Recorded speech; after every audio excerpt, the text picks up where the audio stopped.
Estamos en un espacio que es la Masía, que este espacio donde tenemos estas fotos aquí que tenéis después podéis ver. Estamos haciendo un trabajo de integración que fundimos dos aspectos. Por una parte, el trabajo que hemos hecho en el método Melkur desde que se fundó en el año 99 hasta la actualidad. Estamos trabajando y aplicando nuestro método y ahora mismo lo estamos haciendo bajo la idea, la inspiración, la supervisión, diríamos, de la nueva medicina germánica, acompañadas del doctor Javier Raiz. Entonces, me gustaría que él os explicara qué es y nosotros dónde estamos dentro de esta función y qué es lo que podemos explicar, presentar y ofrecer, ¿no? Cortita. Venga, toca a ti. Bueno, yo soy Javier Raiz, estudié medicina, luego hice oncología médica. Antes de acabar oncología médica ya me metí en la medicina natural, estuve varios años estudiando y practicando. Volví a la oncología, estuve otros 3 y pico años y decidí dejar la medicina convencional, a la vez que conocía esta medicina, por llamarla de alguna, sí, se puede llamar medicina también, pero es otra cosa, que se llama Nueva Medicina Germánica. Yo no sé si aquí la gente sabe algo de eso o nada. ¿Les suena a algunos? A 2 personas. Bueno, entonces, como ha dicho Gemma, es una medicina ortodoxa, es científica, pero no es clásica. O sea, esto no está aceptada todavía. Es una medicina que se descubrió hace más de 30 años, pero implica que tiene que haber un cambio de conciencia y de paradigma. No para permitirla, pero sí para entenderla por las propias personas. Yo creo que esa es la causa de que todavía no se haya expandido, aparte de teorías conspiranoicas y cosas así que yo no las acepto totalmente. Algo hay, pero la causa es que es un cambio de paradigma, es una nueva concepción de todo. La nueva medicina germánica no es hacer medicina en el sentido de dar tratamientos.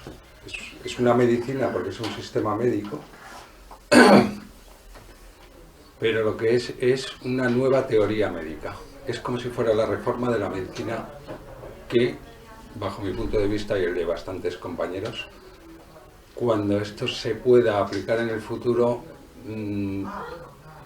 creemos que mejorará muchísimo la calidad de vida de las personas, el pronóstico de las enfermedades, etc.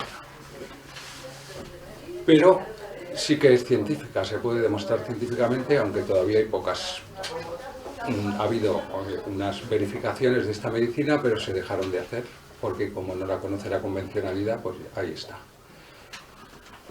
Empezó muy despacito, la descubrió un alemán que se llama Rilke Lillehammer, todavía vive, médico convencional, especialista.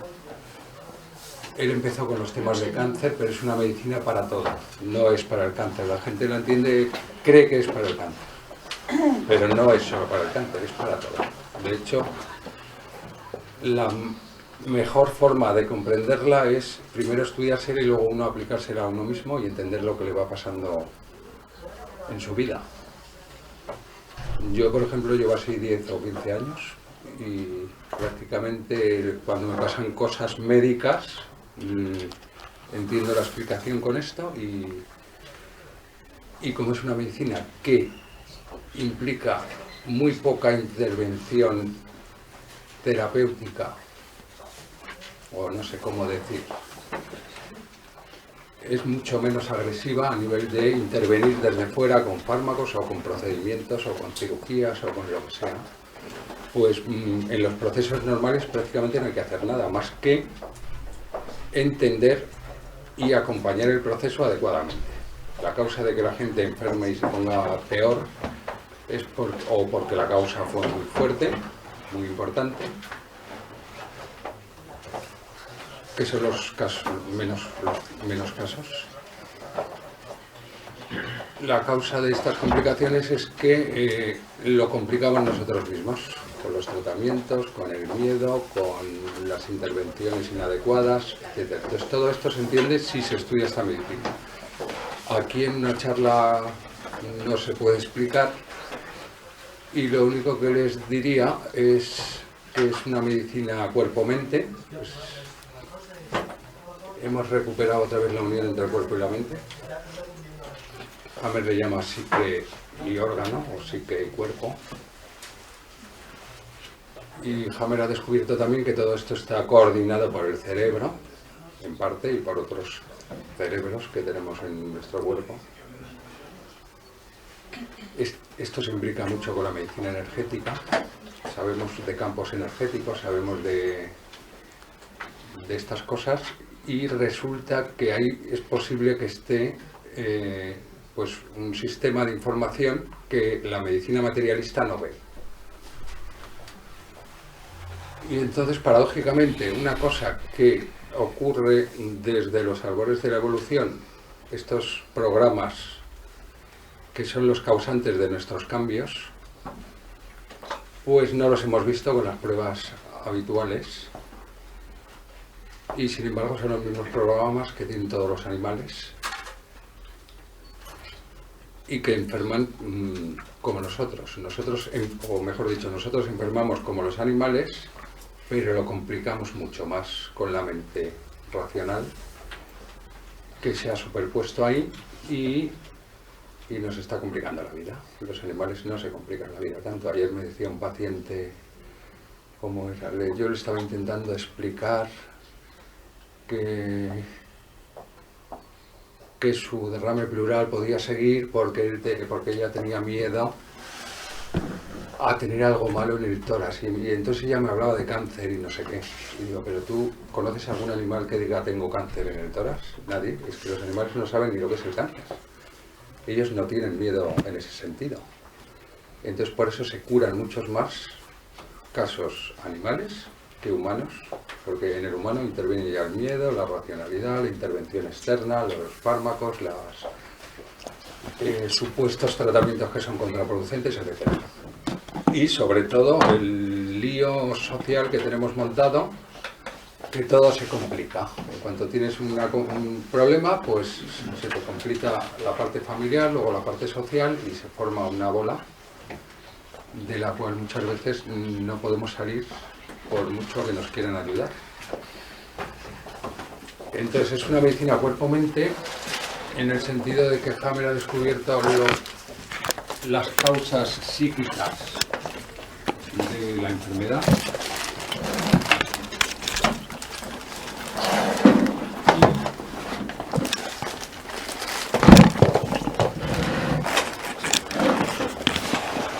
y también ha descubierto, o para nosotros la enfermedad no existe. La enfermedad, lo que llamamos enfermedad, son unos síntomas que tenemos en unos momentos determinados de nuestros procesos normales. Los animales, cuando los tienen, pues se relajan, descansan, o hacen ayuno o comen más, o hacen una depuración, y de ahí no pasan. Entonces nosotros no creemos en la enfermedad en el sentido de que no es un proceso morboso que viene de fuera a hacernos el mal, sino que es un proceso evolutivo normal. Es como dice este autor, la enfermedad es el inicio de la curación. Es la forma que tiene nuestro cuerpo de resolver las cosas que han pasado antes y que no hemos diagnosticado como enfermedad.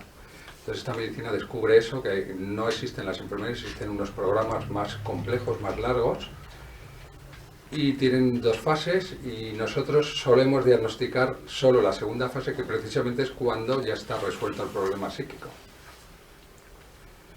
Entonces lo complicamos no dejando que esos programas sigan una evolución natural.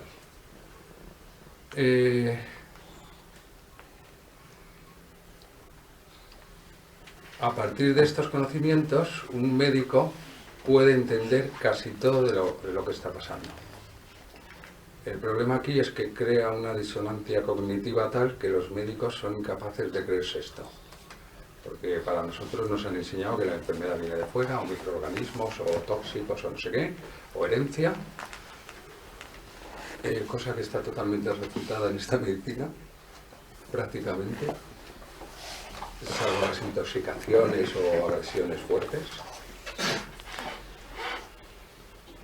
Y no pueden entender los médicos que esto sea verdad. Yo tardé como 10 años en creérmelo. Yo lo entendía, me parecía coherente y no podía dejar de estudiarlo, pero no podía aplicarlo porque mi interior no se lo creía. O sea, mi cerebro racional, mi lavada de cerebro o adoctrinamiento médico, me decía que si hacía eso estaba loco. Hasta que de repente hace un par de años, pues ya se me fue ese miedo. Yo creo que es viendo, sobre todo en uno mismo. La única forma de aprender esto es aplicarlo a uno mismo y ver cuando le pasan las cosas, cuando tiene una caries, cuando tiene una faringitis, cuando tiene una neumonía, cuando tiene un dolor de huesos.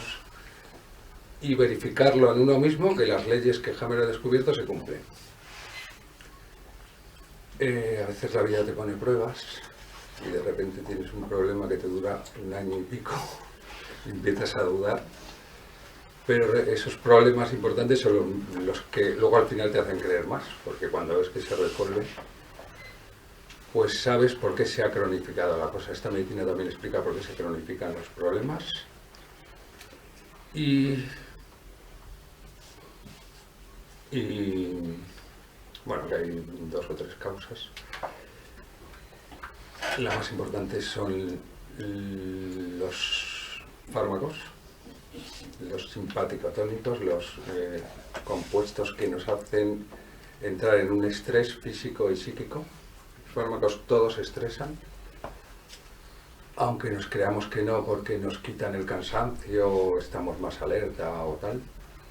Y lo que hacen es parar los procesos en la mayoría de los casos, bueno, en todos los casos. Nosotros no estamos en contra de los fármacos, pero solo cuando es inevitable o necesario totalmente usarlos y sabiendo que estamos frenando el proceso y que lo podemos, que si nos pasamos lo podemos incluso frenar del todo. Hay otras causas de cronificación que son más naturales, como son las recidivas o lo que nosotros llamamos alergias.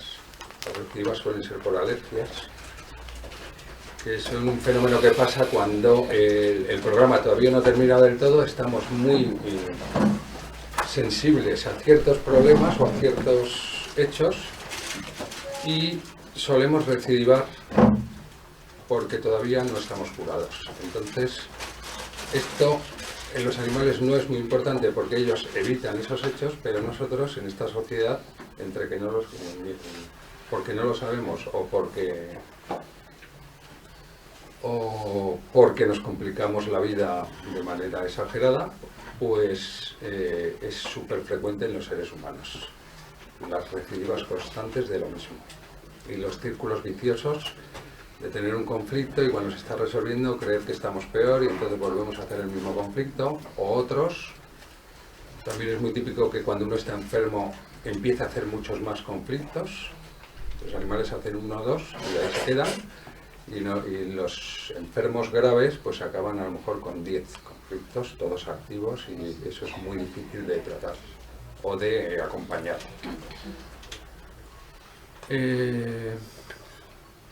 Y para mí la causa más importante de que no se curen muchos pacientes es un síndrome que ha descubierto Hammer, que se llama síndrome de colectores, cuyo conflicto es el conflicto de refugiado,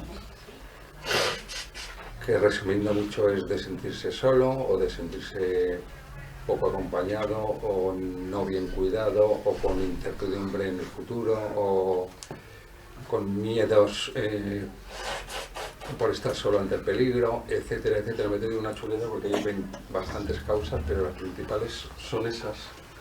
Y de este síndrome sí quería hablar porque es importantísimo. Haciendo la chuleta me he acordado de una paciente que hemos estado tratándola y a lo mejor lo único que teníamos que haberle tratado es esto y nada más, y lo demás se puede esperar. Bueno, he dicho tratándola, pero esto no es un tratamiento. Luego, si eso lo explico, o me lo pregunto.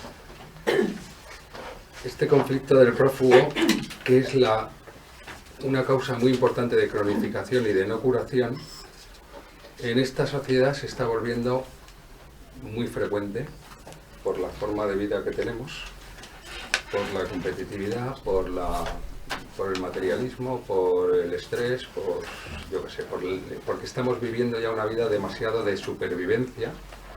En vez de vivir, sobrevivimos y es a lo que nos dedicamos. Entonces puede tener el matiz de sentirse fuera del medio o estar como perdido, o que el medio no nos ayuda a vivir, encontrarse solo en una determinada situación, que es típico de muchos pacientes, y más ahora que empiezan a no creerse la medicina convencional muchos, entonces van a la alternativa, pero ahí también están solos porque cada uno hace una cosa diferente y el que tiene que decidir es él, o en lucha por la existencia. Entonces hay matices como personas que están fuera de su país, lejos de su familia, el estar desarraigado o separado de tus allegados es un factor de riesgo muy grande, o personas que han sido excluidas de un grupo, por ejemplo el moving en un trabajo, o personas que tenemos ideas diferentes o nuevas, tener incertidumbre por el futuro, que actualmente en esta sociedad lo tiene muchísima gente, o perder todo, o tener la sensación de que hemos perdido todo, que es el conflicto existencial, y no sentirse arropado humanamente, que es una tónica ya en los hospitales y en las medicinas científicas, no tener un refugio seguro donde, pues eso, como hacen los animalitos, se refugian y esperan a curarse. Sentirse como, a veces la persona se siente como un niño sin su madre. Esto es muy típico de ancianos, de niños y de enfermos graves, que al final empiezan con este síndrome y no pueden salir. Sentirse como gran falta de cariño, como abandonado.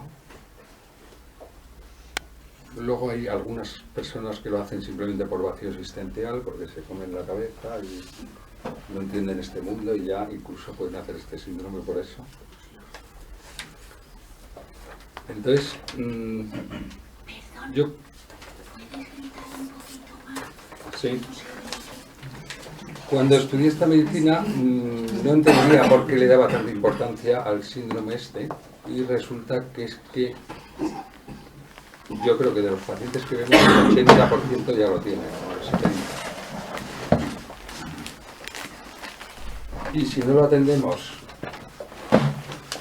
el paciente no se va a poder curar él mismo.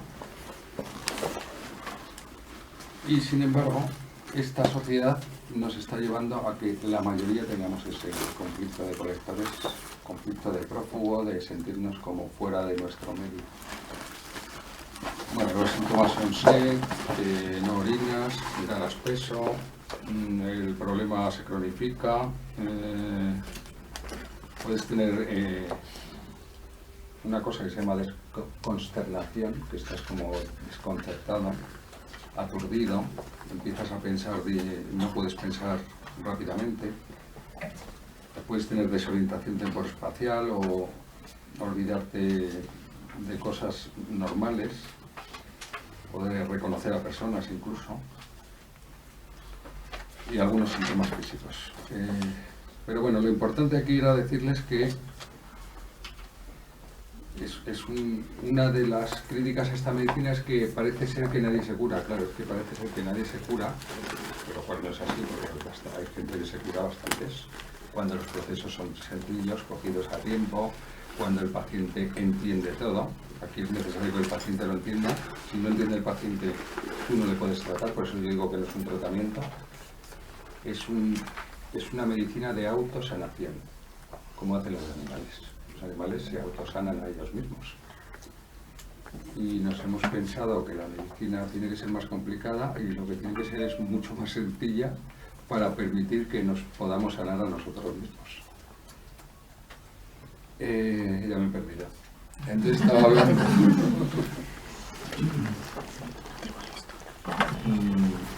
de la importancia de este síndrome porque para mí es la principal causa de que se estén aumentando tanto las enfermedades graves. Es el modo de vida que llevamos actualmente, que lo tenemos que cambiar. Da igual que no sepas medicina general, empieza por cambiar el modo de vida, por vivir mejor y de una forma más humana o más tranquila o menos estresada, y seguro que empiezas a mejorar de todo. Entonces, como ahora mismo no podemos aplicar esta medicina, porque necesitamos también del hospital y de los medios técnicos, esta es una medicina convencional, tendría que ser medicina convencional, pero no lo es todavía, no está incluida en el sistema. Pues lo único que podemos hacer es usarla como autoconocimiento, como preventiva, como autosanación cuando son procesos abordables, uno mismo, la persona, no el médico. Y los médicos lo podemos usar como diagnóstico y para saber si el caso es muy grave o es poco grave, para dirigir las terapias que hacemos ahora, ya sean alternativas o no alternativas, para que el paciente vaya mejor y en algunos casos para evitar terapias contraproducentes. Si el paciente accede a dejar ese tipo de terapias, eso es una decisión del paciente solo.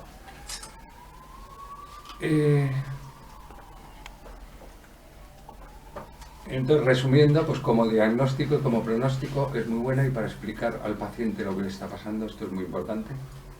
Si el paciente empieza a estudiar esto, empieza a entender que todo tiene un sentido, que todo es previsible, que incluso le podemos decir, ahora resuelto esto, es posible que la semana que viene tengas tal síntoma, y se cumple. Y también los médicos vemos que, o yo por lo menos, hay otros médicos que no voy mucho, que el hecho de que te diagnostiquen algo malo o no depende del momento en que te cojan. Y esto no lo entienden los pacientes. Hay pacientes que dicen, no, es que me tardaron un mes en hacer tal prueba, y dije, pues qué suerte has tenido, porque si no te habrían pillado las metástasis pulmonares y sin embargo ya no las tienes. O las tienes paradas y dicen que son tumores benignos. Y esto la gente no lo entiende todavía porque nos han metido una idea de que el cáncer es muy malo y crece muy deprisa y no tiene sentido y son células locas y son todo falsedades. Entonces lo usamos como una guía diagnóstica y terapéutica.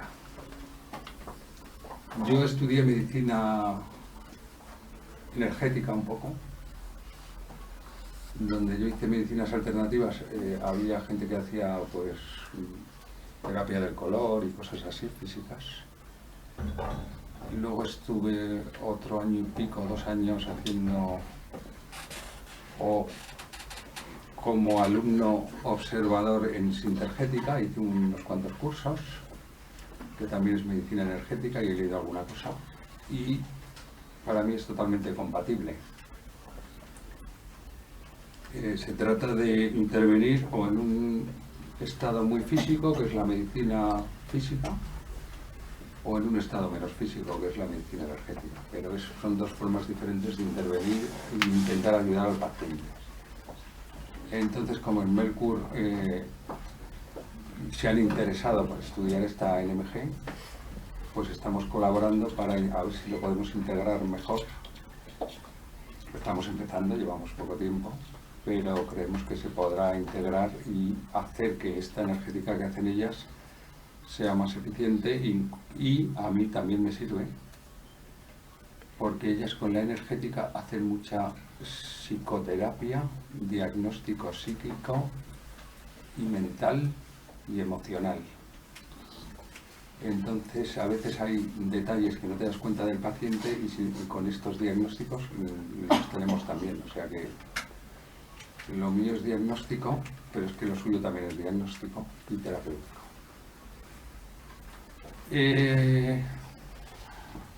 ¿Qué problemas hay? Pues que los pacientes, que esto no se puede, un paciente que no conoce esto en una consulta se puede informar y empezar, pero como el paciente no empieza a estudiar y no se hagan muchas sesiones yo les llamo asesoría, porque no es una terapia ni es una...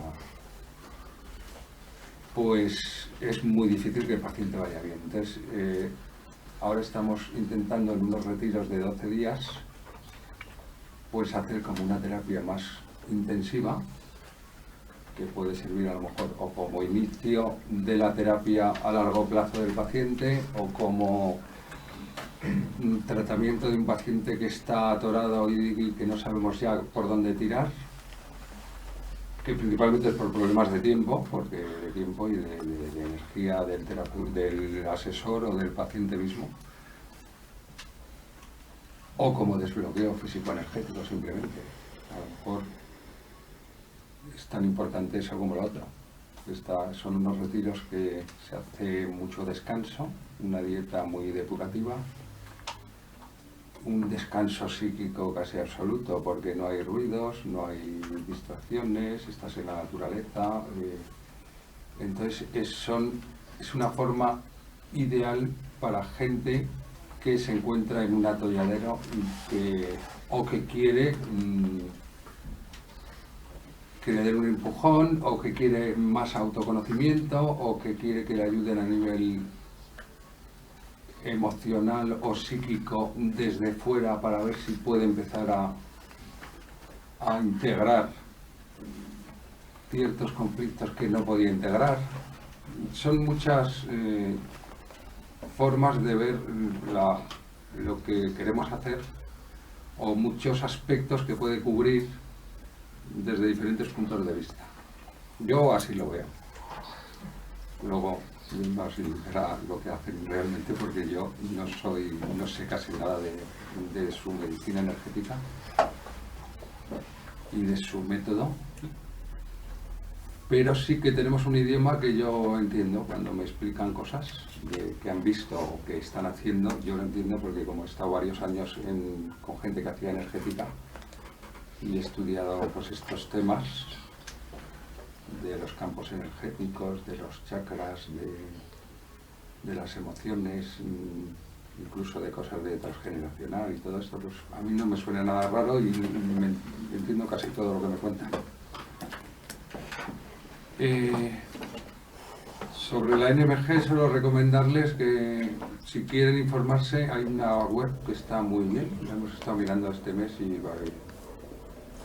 yo no la conocía, pero es bastante completa y es muy fácil de recordar. Se llama pasadofuturo.com y ahí ya viene mucha información. Es un mexicano. Y en el futuro prepararemos unos dossiers informáticos con todos los libros y las cosas que tenemos cada uno. Entonces, si me quieren hacer alguna pregunta sobre la NMG, sobre todo, porque yo sé que esto ha sido muy rápido y muy comprimido, o final, lo que queráis. Pues quizá al final, ¿no? Yo creo que sí. Sí. Yo estaba oyendo a Javier, he oído muchas veces, y realmente nuestro reto está en que, claro, nosotros estamos rodeados de animales en casa, perros, gatos, caballos, cerdos, cabras, de todo, y estamos muy cerca de la vida y de la muerte con ellos, y vemos que enferman y se retiran, y en este retiro se recuperan o se mueren. Muchos se recuperan y algunos se mueren. Yo me planteo, una persona realmente, ¿cómo puede ser que una persona se pueda retirar con un diagnóstico o un estado o una enfermedad, quedarse en este estado y permitirse recuperarse? Para la persona es dificilísimo. Es muy complicado, porque la percepción que tiene una persona no es una percepción solamente sentida, como es un animal. Es sentida y autoobservada. Al ser sentida y autoobservada, se genera un diálogo con la propia percepción. Y ese diálogo genera un conflicto extraordinario. Es el diálogo, el conflicto. De alguna manera, si nosotros o nos observamos, vemos que delante de cualquier situación reaccionamos y tenemos una percepción. Y aquella percepción que tiene nuestro cuerpo no lo podemos responder con un diálogo. Aquel diálogo siempre queda corto y además máximo lo que hará será adormecer la percepción del cuerpo. Y hay un momento en donde nuestro cuerpo, de golpe, de repente, casi es como un milagro, pasa aquella angustia y vuelve a estar en orden. La situación es la misma, pero la persona ha pasado el tiempo, ha llorado, ha bajado a sus profundidades y después algo ha cambiado dentro de la persona. ¿Qué ha ocurrido aquí? Ha ocurrido que cuando uno tenía la primera percepción, el primer impacto, no lo tenía de una manera pura. Lo tenía de una manera pura, añadida también por todos los recuerdos subconscientes que hay en relación a aquello, que tienen que ver todo lo que hemos vivido. Nos ha impresionado en el cuerpo, en la época de gestación, nuestros ancestros, todos. Y además, toda la memoria también de la humanidad, de lo que se ha vivido en relación a aquello. Entonces nosotros vivimos un impacto y automáticamente viene todo un diálogo en relación a aquel impacto. Un diálogo que nos entra en un callejón sin salida y del que no podemos escapar, ¿no? Claro, cuando vemos las leyes de la evolución, vemos que son muy lentas en relación a la evolución humana. Pasan millones de años hasta que un ser sale del agua, millones de años hasta que llueve, hasta que vuela, ¿no? Y nosotros estamos acortando la evolución a través de este cerebro que observa lo que vivimos y lo que hacemos. Y entonces intentamos hacer aquello que la naturaleza hizo en mucho tiempo, hacerlos por una comprensión directa. Y ahí es donde nosotros caemos en el error. Queremos aclarar algo con la mente cuando es una situación que corresponde al cuerpo. Nuestro trabajo aquí está en acompañar a la persona en este punto. En el punto de estoy en un estado que por sí mismo es sensitivo y sensible y que yo no lo puedo solucionar porque me explique algo en relación a este estado. Me parece que sí, pero entonces algo de aquel estado algo crónico. Nunca jamás se curan mis dolores, siempre tengo mis mismos problemas y es porque yo me he explicado algo que han acallado en algo mi angustia, pero realmente no se ha solucionado el problema, porque aquel problema en sí mismo no es un problema mental, es un problema que tiene que ver con la propia percepción del cuerpo. Nuestro trabajo está ahí, en poder acompañar a la persona a cuando algo es del cuerpo y algo es de la observación que hace uno mismo encima de su propio síntoma. Y poder desplazar esto. Tu cuerpo ahora tiene una sensación y aquella sensación sabe lo que es el cuerpo y tiene un objetivo y ese objetivo es siempre sanador. Y cuando tú quieres buscar salir de esta sensación, en aquel momento estás entrando en un conflicto que te engancha la misma sensación. Nuestro propósito es situar a la persona en la mente que observa y por historia tiene recursos imaginativos delante de lo que pasa y al mismo tiempo a cuidar aquel cuerpo y situarlo en el propio estadio que está aquella sensación o aquella enfermedad, en el cuerpo físico. Y el cuerpo físico tiene una memoria, una reacción y una acción que es perfecta. Que es perfecta si nosotros no imprimimos en aquello una idea que la acelera de tal forma que impide su resultado. Este es un punto, es donde acompañamos nosotros básicamente. Y luego hay otro punto, cuando esto ocurre, cabría la posibilidad de que la persona se observe a sí mismo, observe desde otro punto la mente que observa y el cuerpo que sufre. Y este que observa se puede dar cuenta de que aquel aspecto que para ti fue fatal, aquello que sucedió, aquel suceso que sucedió en relación a ti, no es un suceso, es una circunstancia. Si es un suceso, es algo que te ocurre a ti. Si es una circunstancia, es algo en lo que tú estás inmerso. Tú estás ahí y en aquello. Y la otra persona también. Y tú y aquella persona estáis en una circunstancia global que produce aquello. Si alguien puede llegar a sentir y entender que todos los procesos son circunstancias, y por lo tanto, si son circunstancias, yo soy una parte de una circunstancia y no un sujeto que queda herido o hiere, es otro conjunto, es otro punto de este círculo. Entonces, la perspectiva cambia muchísimo. Porque la globalización, lo que tú observas, es global, forma parte de un conjunto en donde tú estás dentro. Y por tanto ya no eres tú herido directamente por alguien. Lo cierto es que cada uno tenemos varias circunstancias que compartimos con otros. Y en aquella circunstancia formamos parte de aquel círculo. Pero con aquel que compartimos, aquella circunstancia, tiene a su vez otra que no comparte con nosotros.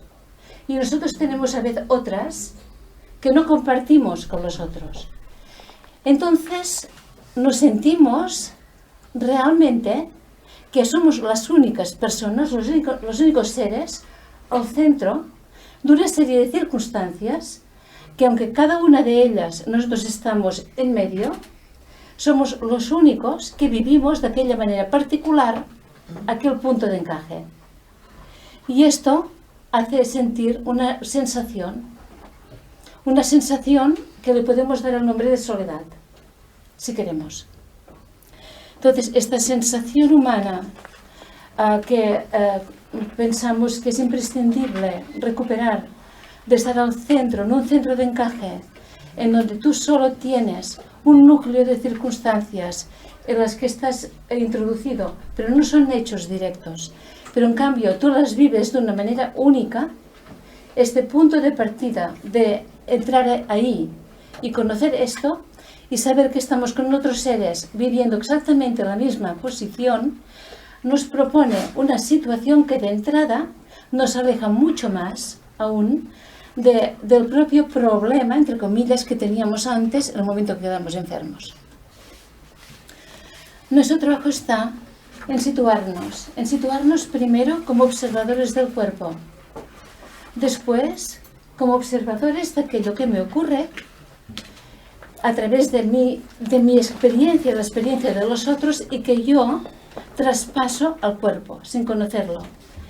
Después, en tercer lugar, me repito, que aquello que me ocurre a mí no me ocurre a mí. Estoy en una circunstancia en donde ocurre aquello. Y después la aceptación de que el hecho de vivir representa ser un núcleo central que armoniza de una manera totalmente individual toda esta serie de circunstancias. Entonces, pensamos que entrando en este punto, la persona puede entrar en una especie, diríamos, de transpersonalidad. Puede observar sus aspectos desde lejos y al mismo tiempo de cerca, por todas estas perspectivas. Y creemos que ahí, en este mismo punto, es donde hay, diríamos, el objetivo, el por qué los seres humanos estamos hechos de esta manera. Pensamos que no estamos construidos así para poder entorpecer nuestras relaciones, aunque lo parezca. Pensamos que estamos hechos así porque tenemos algo que podemos percibir, un silencio especial que podemos percibir desde dentro de este círculo propio en el cual encajamos diversas circunstancias, que aquello esencialmente es lo que nos hace humanos. Entonces, cualquier circunstancia que vivimos y que llevamos a nuestro día a día, ya sea un mal humor, una caries, un cáncer o cualquier cosa, son situaciones de encaje y de respeto a cada una de las áreas. Entonces, nosotros en el curso lo que hacemos es acompañar en estas áreas. Acompañar, dar la mano a las personas en sus propias situaciones. para que realmente puedan, en su momento, descansar la enfermedad, siendo coherentes con ellos mismos y no necesitándose autoengañarse, manteniendo la idea antigua, me voy a curar, me va a pasar esto, por esto es solamente que un engaño que tiene que ver con esta mente que observa y al cual le han explicado cosas y tiene miedo. O sea, el objetivo último, lo que nosotros deseamos de todo corazón, es que la persona pueda estar en el momento presente con cualquier circunstancia que tenga en un estado de conciencia y de felicidad. Ahí diríamos que en este punto para nosotros entraría la salud y al mismo tiempo una perspectiva en donde pueda coger unas herramientas, unas técnicas para poder vivir y poder recuperar este centro, este punto central que las personas tenemos. Y ahí estamos en este camino, en este movimiento. Ahora, por ejemplo, Javier dice, bueno, esta persona tiene miedo en la nuca. Miedo en la nuca para nosotros, ¿qué es? Es una sensación interna de que pueden hacerle daño, que puedan venirle por detrás y le puedan hacer daño. Pero esto tiene que ver con una sensación del cuerpo que nos interesa, tiene que ver con una lectura mental que nos interesa, tiene que ver con una historia y unas historias, y tiene que ver también con una iluminación, que es el objetivo que sufre ahora este miedo en la nuca. Hay un objetivo de eso. Es una puerta de entrada a algo más trascendente que eso mismo. Y entonces estamos ahí y seguimos esta función y este tratamiento para poder ayudar a la persona a vivir en el punto presente.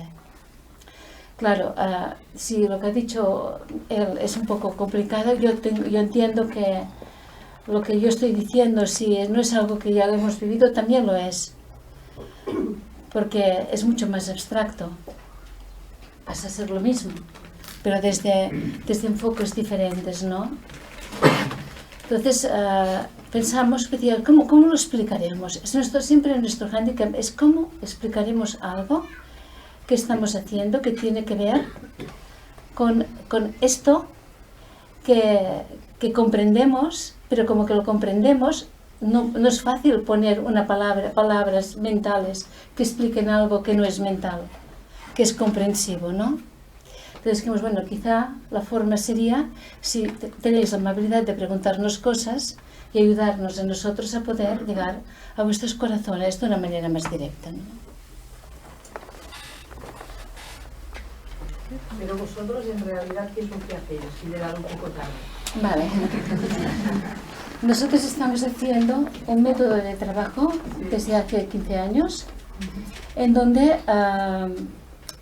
trabajamos con formas geométricas, color, información, bioinformación a través de sistemas eléctricos, diríamos también, para conducir a la persona en un estado de encaje con uno mismo, de encaje propio. Y en este momento esto lo hacemos, diríamos, en personas que tienen una enfermedad en marcha, que esta enfermedad en marcha necesita para su propio tratamiento estar en punto de encaje propio, y ayudamos para la persona que está en este punto, ayudarla a todo este proceso, y también a la persona que está en una enfermedad activa, o sea que aún no ha aparecido la enfermedad física, que está en ansiedad, en angustia, en situaciones recurrentes, ¿no? Estamos en ello, trabajando en esto, en todo este círculo y en estos cuerpos que son, muchos de ellos tan físicos como físicos, pero no son visibles, ¿no? Entonces con pacientes de cáncer. Sí. Mayormente con pacientes de cáncer. Sí. Porque como habláis de la medicina germánica. Sí. Y bueno, que es lo que habla el doctor Hammer. Sí. Entonces habéis estado con el doctor Hammer estudiando. El que es especialista, el doctor Hammer es el doctor Arraiz. Él es el que lleva, diríamos, el que de alguna manera aporta el punto de la neomedicina germánica. Ya. Nosotros aportamos aquí el punto de acompañar a la persona para que realmente pueda contactar con el propio cuerpo y pueda contactar con la propia curación. Y también pueda vivir de una manera, diríamos, acompañada todos los procesos que la propia recuperación comportan. Porque una recuperación no es gratuita, no es de golpe, no es que yo me encuentre de una manera determinada y voy en vía directa a hacer sentirme bien. Para sentirme bien, mi organismo tiene que recuperarse, tiene que hacer reajustes. Y estos reajustes, aunque conoce porque se los explican, son los reajustes que necesitan un aporte de conciencia continuado. Y es muy fácil que en estos reajustes uno vuelva a explicarse a sí mismo una película y no llegue al cuerpo directamente. Entonces nuestro trabajo es llevar a la persona al cuerpo, llegar a la persona a la sensación y que este reajuste se haga directamente desde el punto que está. O sea, que se ajuste ahí en donde realmente está el trauma. Esto es lo que hacemos. Donde se perdió, ¿no? Donde se perdió. Donde se perdió. Pero aquel punto que se perdió, y es a donde iba yo, es también un punto por el donde se puede encontrar este aspecto transpersonal, que será, a su vez, la propia transformación de la persona. Allí donde se perdió nos interesa mucho por aquel lenguaje que lleva a transformar aquello. ¿Dónde podemos llegar? ¿Se pueden tratar enfermedades psíquicas como la esquizofrenia o la bipolaridad y cosas estas? Bueno, aquí, en este sentido, me gustaría que fuera él quien respondiera a esto. Lo que llamamos enfermedades psíquicas es un estado al que hemos llegado para no morirnos. Está explicado en esta nueva medicina por qué se produce y cuándo se llega a ello. Entonces es como un mecanismo de defensa de la biología para no enfermar físicamente. Y ya lo he dicho antes. A veces resolvemos el problema psíquico, pero tenemos que saber que va a haber que pasar un problema físico después.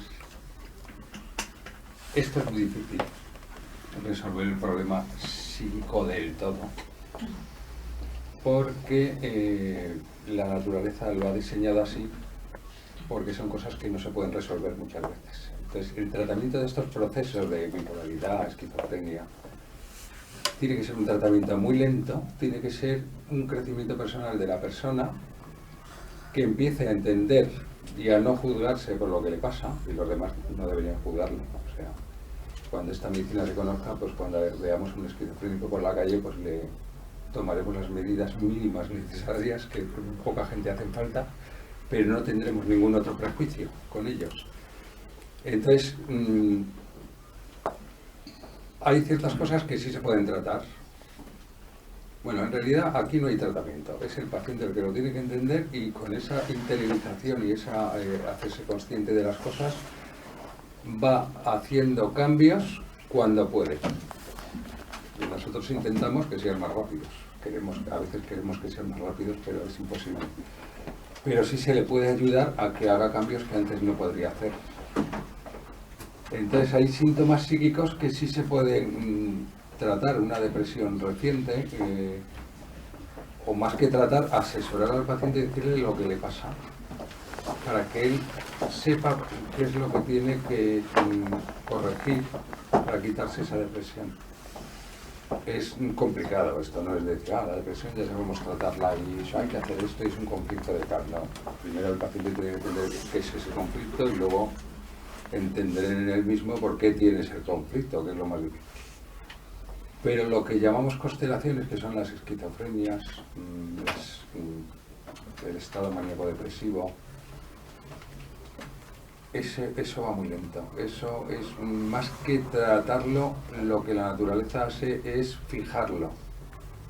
Tú pasas por ese estado grave al principio, cuando has caído en eso. Pero si el entorno te ayudara, se iría fijando y tu sintomatología va bajando y te adaptas otra vez a tu nueva forma de ser con el mundo.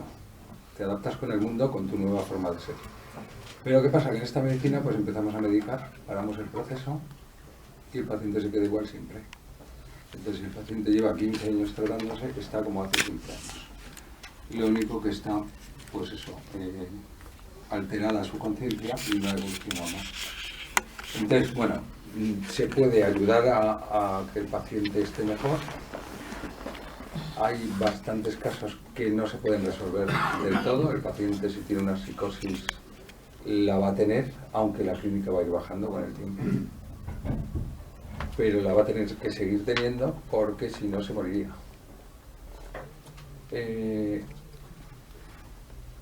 Y en casos más sencillos, pues una depresión reciente o una ansiedad reciente o casos que son por un solo conflicto, ahí sí que se puede intervenir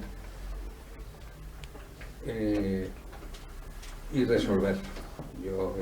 O, por ejemplo, estás con la constelación y eso también implica que pasas unas fases depresivas y unas fases maníacas. O gente que solo hace depresión y luego deja de estar deprimido, pero al año siguiente tiene otra depresión.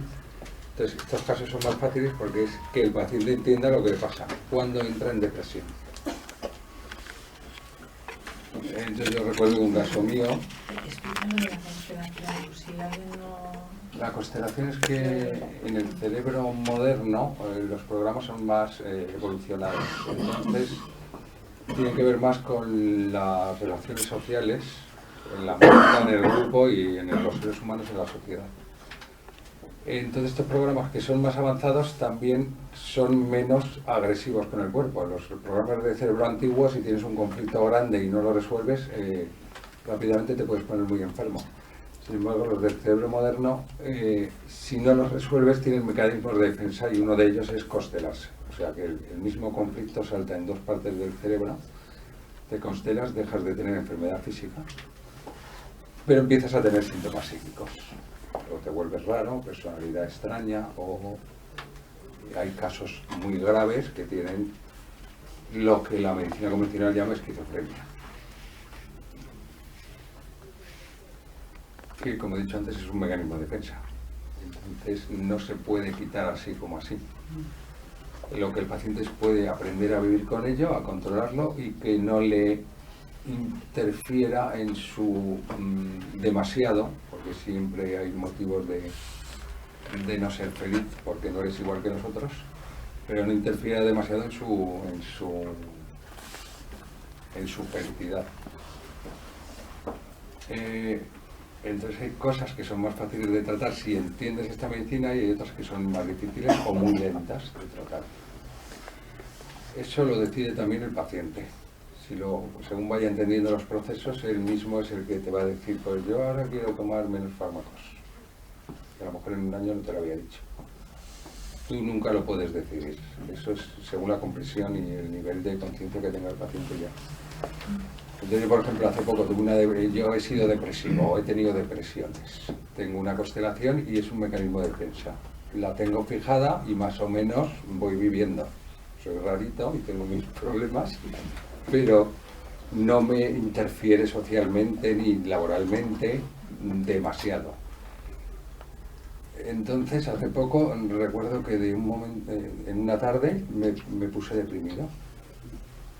Con esta medicina supe que, primero, que eso no es por casualidad, que ha habido un cambio cerebral y que ha habido una reactivación de conflicto. Rápidamente, como esa tarde solo habíamos hecho una cosa, supe que la depresión es solo un tipo de conflicto. Supe que eso me había creado el conflicto. Yo no era consciente de que me lo estaba creando la situación, pero me hice consciente al estar deprimido, porque conocía esta medicina. Entonces valoré, digo, ¿me compensa o no me compensa? No me compensaba, quité ese problema con una llamada de teléfono y en un cuarto de hora se me fue la depresión. Entonces hay cosas que nos creemos que son muy difíciles y son muy fáciles. Hay otras que quisiéramos curarlas rápidamente y no se puede. Por ejemplo, la ansiedad son procesos agudos pero cronificados. Es como un conflicto que se está intentando resolver pero que nunca se resuelve. Entonces son gente que puede tener ansiedad meses o años, porque pues, está repitiendo el mismo conflicto. Simplemente a lo mejor con que le hagamos ver cuál es su conflicto y empieza a repetirlo menos o deje de hacerlo, se le va la ansiedad en el tiempo.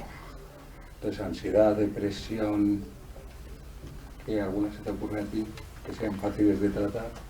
Bueno, fáciles respecto a las otras que son muy difíciles. No es que la depresión sea muy fácil de tratar. Fácil me refiero a que es posible si el paciente se implica y la única dificultad es que cuando estás deprimido estás en un estado mental tan malo que te cuesta mucho aprender, es muy difícil. Entonces a lo mejor hay que hacer terapias más suaves al principio o más... Y cuando la persona está menos deprimida y puede aprender a no volverse a deprimir más tarde. La esquizofrenia, pues que yo sepa, muy pocos casos se podrían, yo no conozco a nadie, curar, en el sentido que tenemos nosotros de curar, que es que desaparezca eso. Pero sí se puede adaptar la persona y vivir una vida más o menos normal. Porque la mayoría de las esquizofrénicas no son graves, ni para la persona, ni para los acompañantes. Hay algunas que sí pueden ser peligrosas, pero la mayoría no. Son personas que tienen unos síntomas psíquicos raros para nosotros, pero que si supiéramos lo que es eso y convivieran con nosotros normalmente no les pasaría mucho más.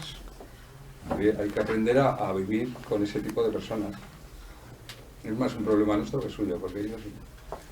Nosotros hemos observado, nosotras, que las personas con problemas psíquicos importantes en realidad son muy sensibles y en su naturaleza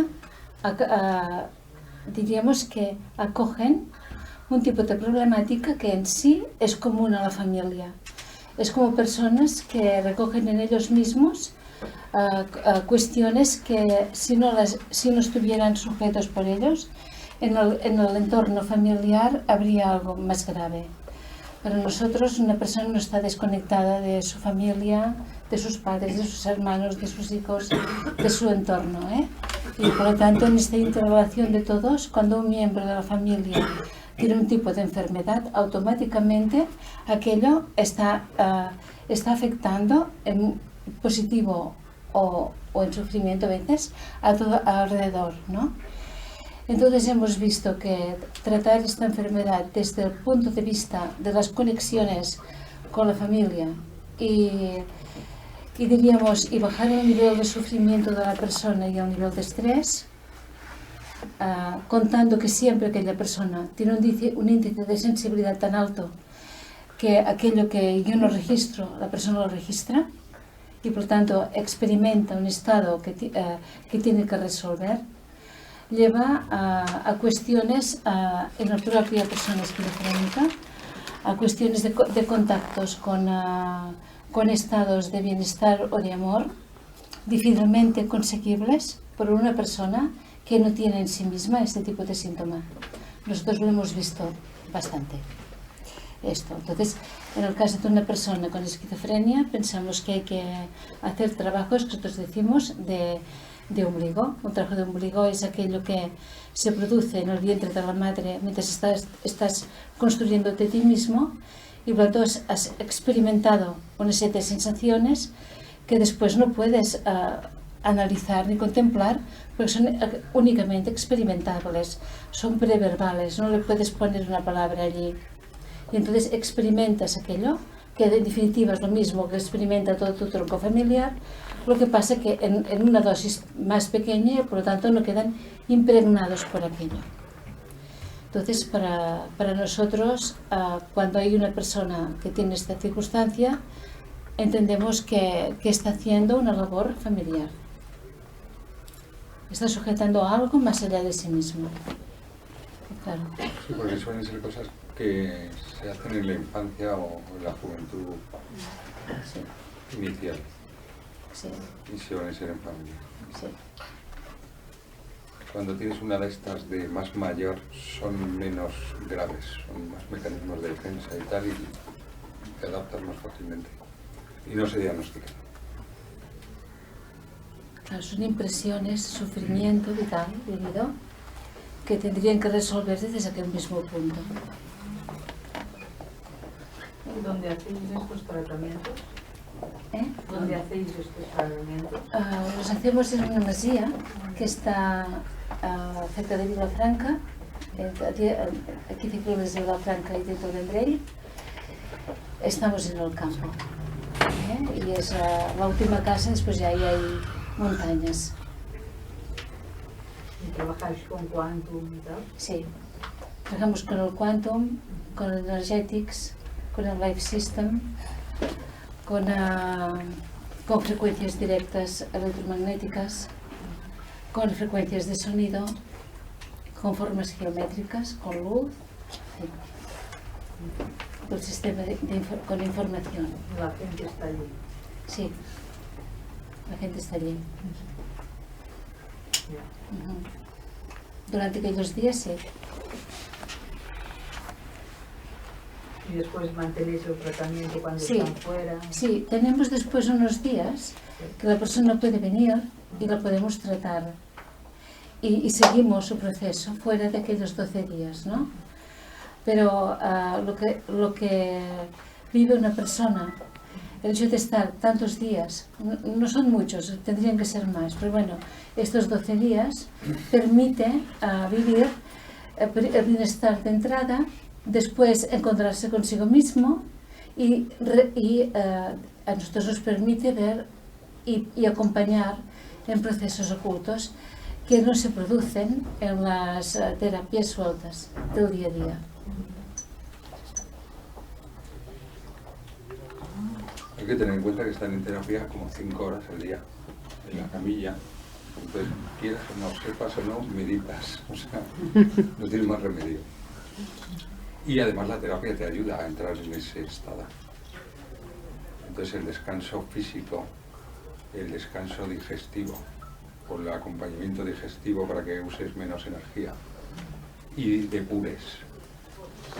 El descanso psíquico de no tener estrés y la terapia en sí, más las 5 horas de meditación o descanso o sueño o lo que tú quieras, pues es que es imposible que no tengan efecto.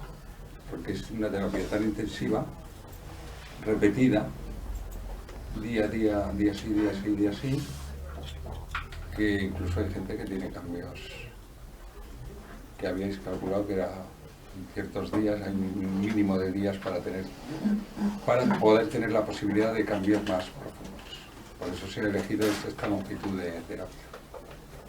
En los casos de enfermedades genéticas, yo es que no entiendo de enfermedades genéticas. Hay ¿a qué no entra? unas pocas enfermedades genéticas que sí lo son y ya se heredan. Y eso pues depende de cada enfermedad, la que sea. Seguro que Emma no le importa que sean genéticas tanto como a mí. Pero a mí me dan más respeto.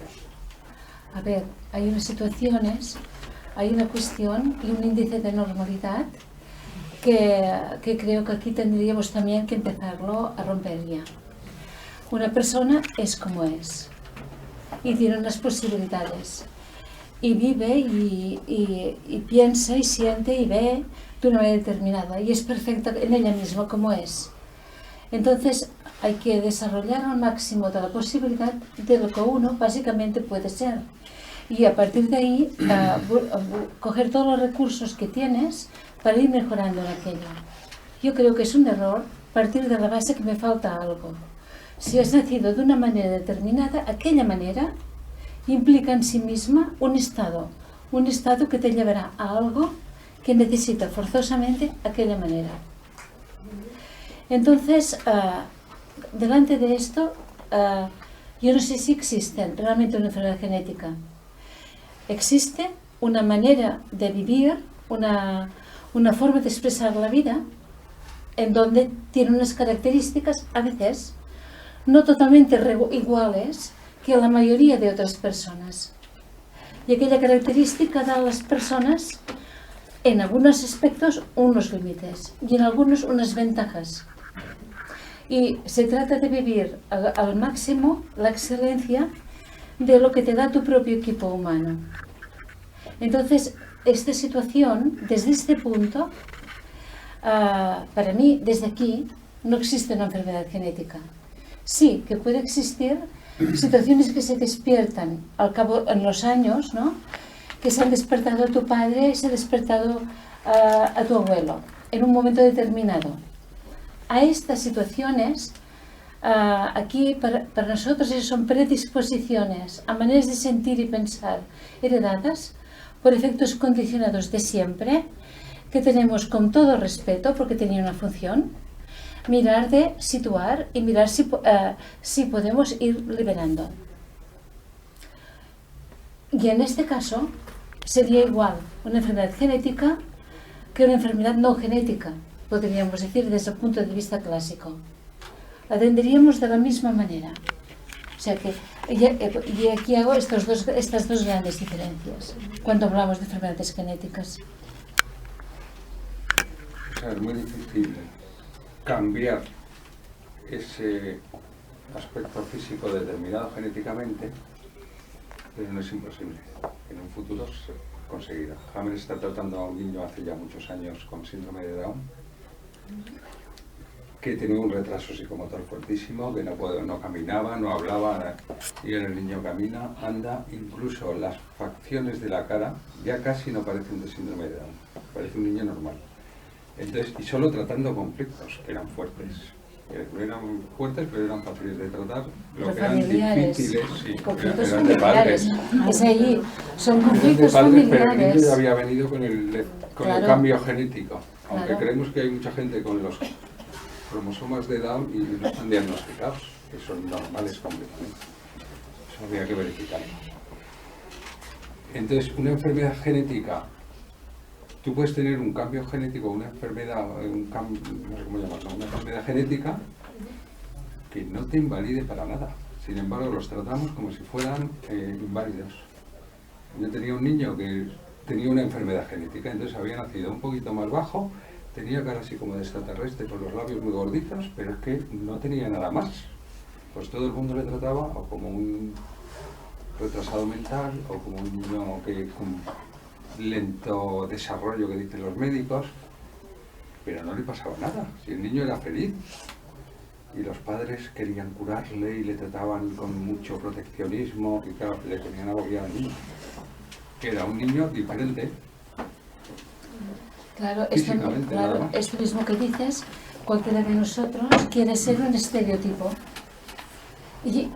Y somos masificados, hemos aprendido que el estereotipo es este y queremos ser esto. Y realmente si un día nos pudiéramos liberar del estereotipo y decidir que somos como somos, Claro. pues ya está. Pero claro, la comida de coco para que entremos dentro del estereotipo, que interesa que entremos, porque es la manera donde también estereotipadamente nos pueden ofrecer productos, situaciones, o sea, de una manera sistémica, pues ahí estamos como si viviéramos en el mundo feliz de Kurzweil, ¿no? Estamos ahí. Y, claro, de hecho se trata de recuperarnos, ¿no? Como personas creativas, independientes, y esto realmente pensar que es un rollo. Somos como somos y ya está, ¿no? Y otra cosa son las enfermedades que te hacen tener mucha carencia. Esto es otra historia. Que yo no sé de qué enfermedad. Pero, genética hablas. claro, ¿A cuál te referías? ¿Te referías a alguna enfermedad genética en especial? Por ejemplo, en mi caso, yo tengo un síndrome. Bueno, te da una incapacidad psíquica No, y física, tienes mucha no, incapacidad. sensorial. Sensorial, pues eso es que eres especial sensorialmente. ¿Cómo? Que a lo mejor tienes que ser especial sensorialmente para sentir lo que otros no sé. Es que no sé a qué te refieres, pero si tú puedes vivir y desarrollarte, ¿por qué quieres cambiar esos si no se puede cambiar? A lo mejor, Evitar ¿no? a que vaya más, que pierda Evitar más a que vaya vista más, sí, eso sí. y que pierda más oído. Es que muchas veces los médicos dicen, esto es crónico, va a más, te puedes quedar no sé cuánto. Todo eso es mentira. Eso sí que depende de los conflictos que vas viviendo en la vida. No tiene por qué ir a más. Entonces eso sí se puede tratar, no te pueden cambiar genéticamente, pero sí no repetir conflictos. Y en muchos síntomas de estas enfermedades es porque por tener ese cambio o ser diferente hacen más conflictos de otro tipo. Y la sociedad te trata diferente y ya te empiezan a tratar como un enfermo desde que naces. Entonces ahí salen muchos más conflictos que hay que quitarse del medio. Claro, porque cuando catalogan de una enfermedad en general, degenerativa, ya está, ya te han puesto la losa encima, ¿no? De alguna manera, igual que el cáncer, ¿no? Esto es una enfermedad degenerativa, pues ya el paciente lo vive de una manera que realmente va a degenerar, ¿no? Cuando estudias MG te das cuenta que no existen las enfermedades degenerativas. Lo que existe son pacientes que llevan una evolución degenerativa porque están en un círculo vicioso. Pero todas se pueden parar, de hecho se paran. Llegas a una edad que se paran. Los que son de jóvenes, de mayor no van, y hay otras que solo son de mayor. Pero ahí viene el problema que decía Gemma de con nuestra mente estamos complicándolo todo porque nos hemos creído cosas. Entonces, un animal, tú no le puedes decir tienes una artritis reumatoide y esto es degenerativo y te vas a quedar en silla de ruedas, porque generalmente no les pasa. En este caso yo creo que es una enfermedad muy social y muy mental. Pero algunos entran en degeneración porque repiten el conflicto, lo repiten, o están muy invalidados o lo que sea. Pero conociendo esta medicina se podrían frenar, por lo menos frenar todas esas enfermedades. O alargar, o hacerlas menos evolutivas. Pero lo primero que hay que hacer es estudiarlo. Todo el mundo. No es una cuestión del médico, son los pacientes los que les tienen que estudiar. Claro, detrás de un síndrome que dices de ir perdiendo oído o perdiendo vista, hay algo que hace que sea coherente esto. Lo que interesa, La voz. lo que interesa es que entrar en incoherencia, que la persona no le sea coherente tener este síndrome. O sea, que se produzca algo en la persona en donde deje de ser inevitable esto. Este es el primero de todos los puntos. Y después ir informando al cuerpo de generar actividad de regeneración, tanto de la vista, del oído, lo que sea. Bioinformar a la persona en este sentido. Y al bioinformarla, no te vas a encontrar mejor. Vas a experimentar sensaciones desagradables, emocionales en el cuerpo. Porque entras en una situación ilógica. Lo lógico y lo coherente para ti es entrar en esta degeneración. Se trata de cortar esto y que esto pase a ser una cuestión incoherente. Y recoger esta incoherencia, diríamos, y ver dónde nos conduce. Porque detrás de esta incoherencia hay un bloqueo. Un bloqueo de tipo físico que seguramente es heredado de una manera de sentir, estar o conocer o vivir cuando estabas en el proceso ya de embarazo. O sea, que estabas dentro del vientre de la madre. Algo se produjo ahí que ha hecho que sea coherente esta evolución de esta manera. Entonces, claro que no podemos explicarlo, ni te lo pueden explicar, pues algo que tú experimentas sin saberlo. Entonces se trata de eso, de parar esta coherencia, ¿no? Recuperando, diríamos, aquello que es aquellas cuestiones que se vivieron en el vientre, no de manera psicológica, sino de manera energético-física. ¿Bien?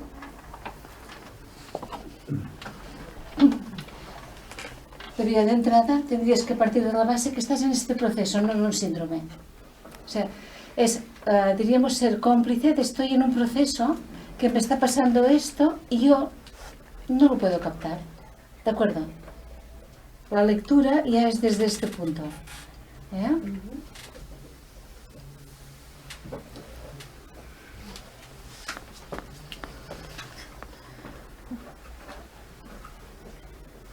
Y que hacerte una pregunta a ti, al doctor. Bueno, referente a la... Bueno, puede ser. Entonces, respecto a una persona que conozco que su hija ha tenido tuvo un problema, tenía diabetes y tuvo una bajada de azúcar y quedó bastante tiempo, no se sabe cuándo, bueno, inconsciente, y le quedó dañado tuvo una lesión cerebral, ¿no? Entonces, esta persona, que ahora debe tener unos 35 años aproximadamente, ha recuperado muchísimo, pero le ha quedado lesionado una parte de la memoria. Entonces, esta parte de la memoria que le ha quedado lesionada es muy curioso, porque parece ser que lo que le ha quedado que no recuerda la memoria es la parte laboral, pero sí recuerda la infancia, o ha ido recuperando pues, la infancia. En un primer momento muy mal, porque no sabía no le daba ni vida, no sabía ni tuvieron que volver a enseñar a vestirse, a funcionar, a hablar. Pero por ejemplo en este momento es una persona que ha nacido aquí, pero que ella trabajaba con idiomas, el inglés lo domina perfectamente, recuerda perfectamente su infancia, reconoce a su familia, reconoce a los vecinos, pero la memoria de la parte laboral se le ha perdido y claro, la memoria siempre le digo a su madre, pero vamos a ver si tú quedas en la plaza que ahora a las 9 y ella dice, bueno, no estoy segura. O sea, aquí hay como... Y ella, la afectada, la persona afectada, claro, dice, yo quiero trabajar, dice, ¿no? Pero tiene una disminución y que no... Entonces, esto hay algún... Claro, los médicos, a la madre, que es la persona que conozco, no le dicen no se va a recuperar, pero tampoco le dicen se va a recuperar. Entonces, claro, ya tiene una situación que dice, bueno, a mí me gustaría saber cuál es exactamente la situación para poder rehacer, esto pasó hace un año, para que mi familia, mi domicilio, donde vivimos, los que vivimos, podamos normalizar la situación y ver por dónde tiramos, ¿no?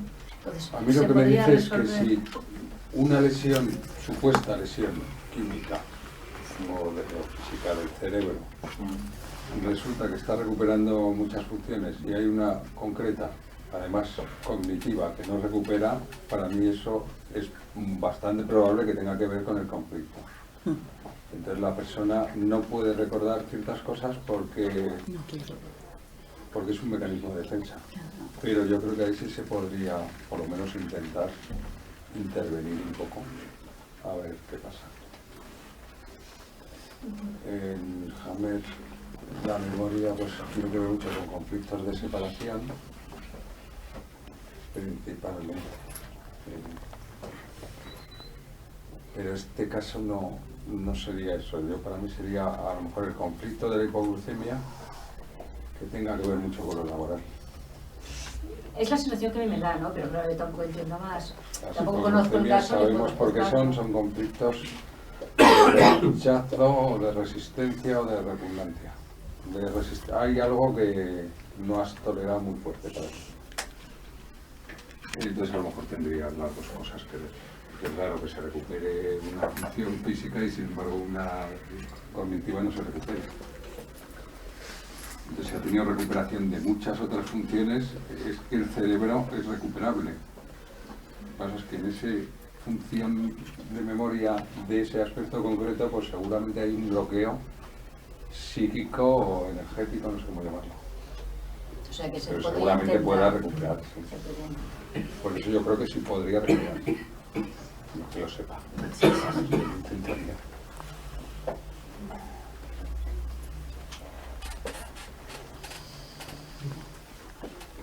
Sí.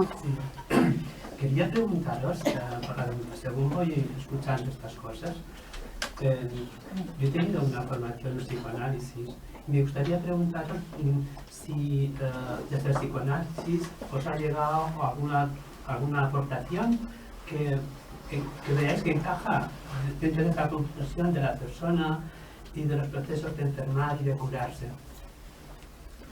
Sí, hay un médico psicoanalista en Argentina que se llama Fernando Callejón, que tiene la suerte de que es médico, por otro lado es psicoanalista y por otro lado ha estudiado Hammer, entonces lo está integrando todo. Se llama AMEPSI, es su web, Asociación Medicina Psicobiológica. Fernando Callejón, Medicina Psicobiológica, y ahí encontrarás su web. Pero hay muchos puntos disonantes con el psicoanálisis. O sea, Hammer, por ejemplo, no quiere saber nada de psicoanálisis. Pero es más por cosas sociales e históricas que por el mismo psicoanálisis. El psicoanálisis todas las terapias y todos los conocimientos se deberían integrar ya. Tenemos ya muchísimos conocimientos y uno de ellos es el psicoanálisis, que yo no estoy de acuerdo con todo el psicoanálisis, pero hay cosas que sí sí estoy de acuerdo, y entonces tendremos que ver si son compatibles o no.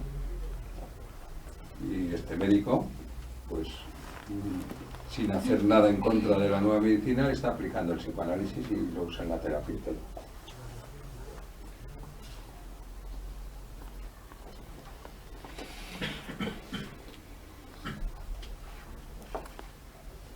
Entonces la terapia, la medicina germánica, lo que hace concretamente es diagnosticar en todos los conflictos que pasa una persona con una enfermedad.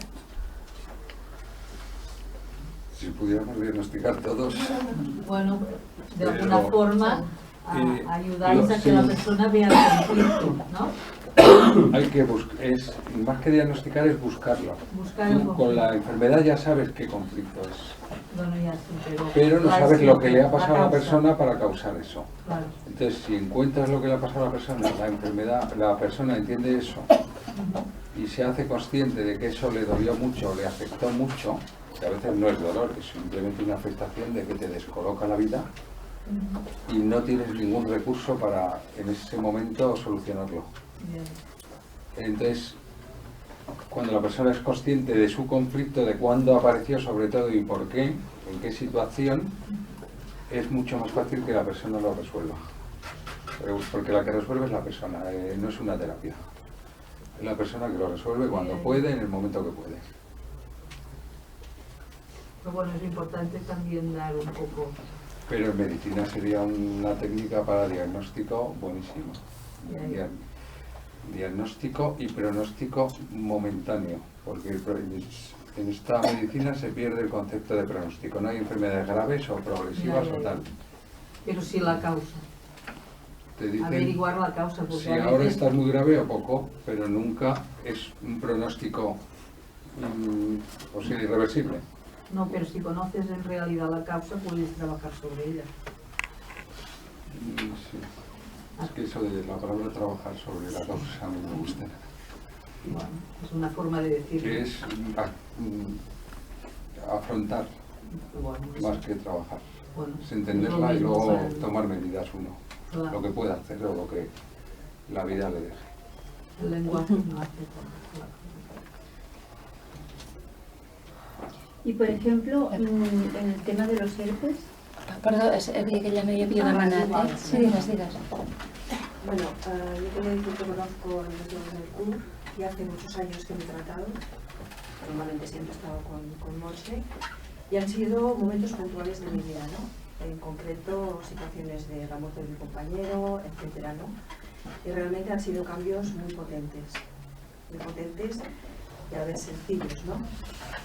Por ejemplo, unas sencillas flores de Bach pues me hicieron cambiar de trabajo, o así, ¿no? Entonces, a mí me ha ido muy bien, ¿no? De alguna manera ha sido algo como que me ha ayudado mucho, ¿no? Otra cosa que quería decir, a lo largo de mi vida, una cosa que me ha ayudado a comprender o a ser consciente de lo que comentas tú ahora misma, es la autoobservación, la conciencia y sobre todo la meditación. Para mí es una herramienta muy necesaria para, yo creo ahora, poder estar en esta conciencia de entender cosas que habéis estado explicando ahora. Sí, d'acord. Gràcies. Bueno, yo sí puedo añadir antes de que, si me das permiso.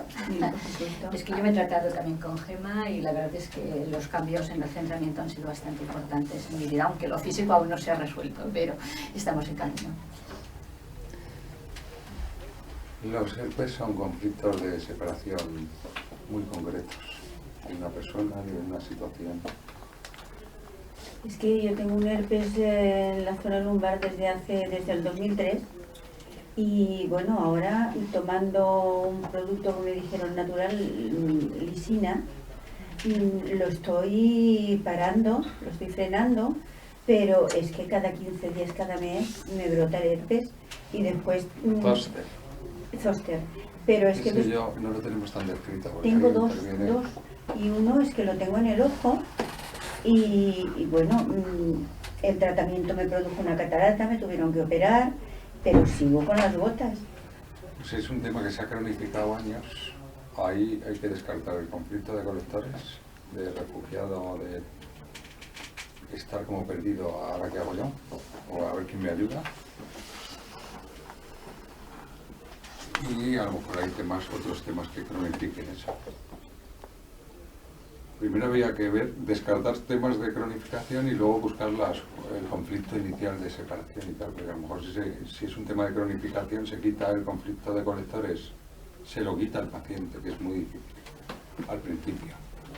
Porque si tú tienes una forma de ver la vida o tu entorno te ha llevado a estar un poco descolgado de ellos, lo tienes que solucionar tú solito, pero se puede minimizar bastante y recuperar. Es muy raro, además, el herpes zóster que se cronifique tanto. Yo es que cada vez que Realmente voy... son agudos y luego en pocas semanas se van. Pues es que yo es que cada 15 días, cada mes, estoy siempre con la cremita que me recetaron. Y también habría que buscar qué pasó justo cuando te salió. Sí, sé lo que pasó. Acordarse de toda esa época, de esos días concretos, y algo pasó ese día o el anterior. Sí, no, a mi madre lo operaron del corazón y yo estaba convencida que no iba a salir. Estaba esperando que salieran los médicos y me dijeran que la habían perdido, y al día siguiente me salió el herpes. Entonces me fui de seguida al dermatólogo, me dio un tratamiento y dice, ya estás curada. Y pues quizá fue un mes y bueno, y me brotó con una fuerza increíble, increíble. Al mes. Y así pues hemos seguido. Se podría mirar, es complicadillo. El aciclovir. O sea, yo no tengo experiencia con el herpes zóster, con gente que tenga uno tan antiguo, porque si es reciente es más fácil. Sí, sí. Pero se podría mirar el conflicto y a lo mejor es sencillo. Bueno, el del ojo es más reciente, el del ojo. ¿Qué hace? ¿Un par de años? Pues será otro. Diferente. Sí, porque dice que lo tengo por aquí. En los análisis que me habían hecho y eso, el de la zona lumbar es otro. Pero ahora no te puedo decir mucho más. Yo lo que hacemos es una historia, buscar conflictos, buscar causas de cronificación y poco a poco ir acercándose a la causa real. Bueno, yo el de la zona lumbar estoy segura que es por lo de mi madre. Pero mi madre salió y está, bueno, todavía está bien, todavía vive. ¿Vosotros tenéis experiencia con nosotros? Es una enfermedad un poco especial. Sí, bueno, claro. Yo personalmente sí que he tratado de herpes, no sé si en Barcelona se ha tratado o no. Y habría que ver, porque normalmente se tendría que mirar, ¿no? Es cosas de miedo, Sí. cuestiones de miedo, de cuestión de ansiedad, por diríamos, de mucha dificultad de vivir la soledad. Son situaciones que entran por este camino y que claro, el problema que hay es que con los tratamientos que hacemos a veces puede salir un herpes brutal.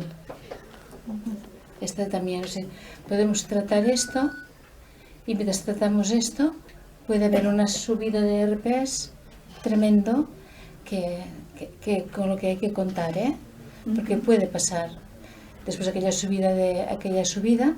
Y esto es lo complicado y lo maravilloso, que tú no se pueda relajar delante de la subida del síntoma sin horrorizarse. Esta es nuestra compañía, ¿no?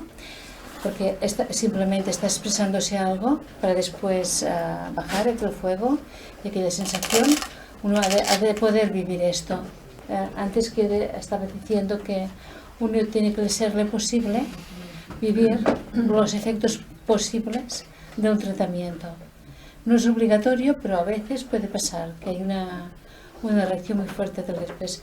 En una persona le pasó que concretamente que tenía herpes y además estaba enferma de SIDA.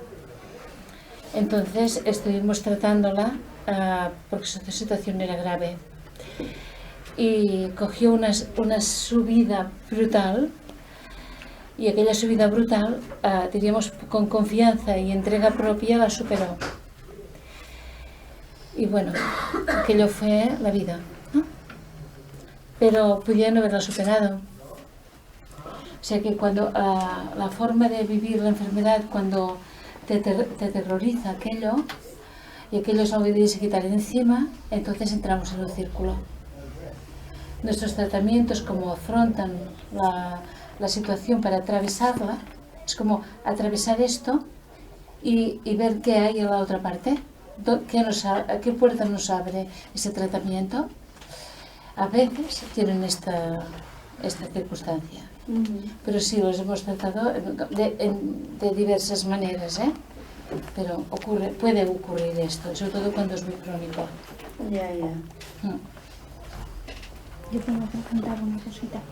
Cuando has explicado que muchas de estas situaciones se dan como que somos un núcleo formando parte de un todo, a mí me sorprende ahora que está habiendo mucha emanación de alergias, de sinusitis, de asmas, no en una persona en concreto, como tú decías, sino en todo un conjunto de población que a mí me sorprende porque son de diferentes características, diferente herencia genética. Sí. ¿Qué es lo que está pasando con todo esto? Porque claro, forman parte de un todo, pero a todos en particular les está ocurriendo esto, pero es un brote que a mí me parece inusual, un poco coherente. ¿Qué es lo que está pasando? ¿O es a nivel ambiental, o es a nivel vibracional, es a nivel mental? ¿Qué es lo que pasa con estas enfermedades que a mí me están llamando tanto la atención? Claro, pues se están masificando, vamos. Sí, yo no te lo puedo decir porque yo no lo sé, pero lo he observado, ¿eh? Realmente que hay una serie de estados que son colectivos. Esos estados, más o menos, que forman una gran parte de la población. Entonces, ¿qué factor hay? Si es un factor externo que entra aquí dentro y depende de tus reacciones, captas estos y generas, por ejemplo, una alergia. Claro, aquí hay toda una teoría en relación a las alergias que me gustaría que lo dijera, que sería, diríamos, los caminos hacia lo que nosotros iríamos hacia esto. Pero realmente sí que hay miedos colectivos, hay pánicos colectivos que se despiertan a través de informaciones colectivas y al mismo tiempo después hay reacciones en cadenas, diríamos también a consecuencia de estos mismos pánicos e informaciones colectivas. Pero esto te podría responder qué es, según la medicina germánica, las alergias. Según la medicina germánica hay más alergias ahora porque hay más conflictos. Y hay más conflictos porque estamos alejados de la vida natural, biológica. Y estamos en una sociedad que es antinatural. Entonces, los animales tienen las alergias como un mecanismo de defensa o de protección, de aviso. Y saben que cuando les pasa eso, se tienen que ir o dejar de hacer cierta cosa y nosotros seguimos haciéndolo. Y volvemos a repetir el conflicto. O sea, la causa sería que ahora hay muchos más conflictos, cada vez hay más, por eso el cáncer está subiendo así exponencialmente. No es por, yo creo que solo es por eso, porque estamos haciendo muchísimos conflictos, estamos en un cambio evolutivo que implica también estar en una inestabilidad muy grande y entonces cada vez hay más conflictos. Por la misma razón, pues ahora, como era el tema, cada vez había menos asma, porque hay menos neumonías que se morían de repente porque hay más asmáticos. Porque los asmáticos son gente que ha hecho más conflictos que el que solo ha tenido una neumonía. Y es porque cada vez hay mucha más gente constelada, en el sentido de la nueva medicina germánica se estudia, que es tener el cerebro cambiado porque tienes varios conflictos y es un mecanismo de defensa que cambia tu personalidad. Entonces esto de las constelaciones, bueno, esto ya me salgo del tema. La razón de las alergias de que haya más es porque hay más conflictos. La alergia es un mecanismo que se asocia a los conflictos. Entonces, en cualquier conflicto tú puedes desarrollar una alergia. Hay veces que son alergias de las que diagnostican los médicos Y hay muchas otras que no las diagnostican, pero también tienes una alergia, a lo mejor, yo que sé, a cierta palabra, a un tipo de personas. O a una situación en concreto. A salir en cierta parada de metro, como tuve yo, y me di cuenta que me dolía el estómago y digo, esto es una alergia.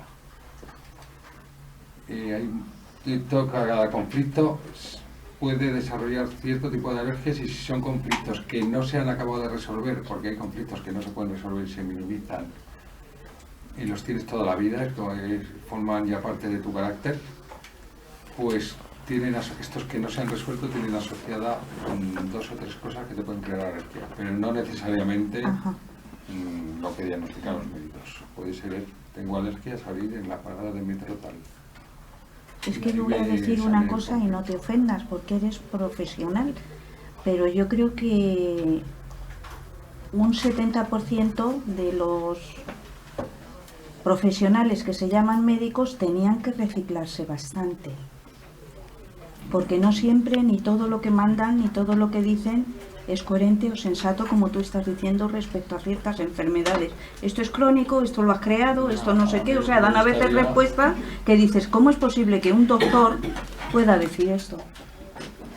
O que comas lo que quieras.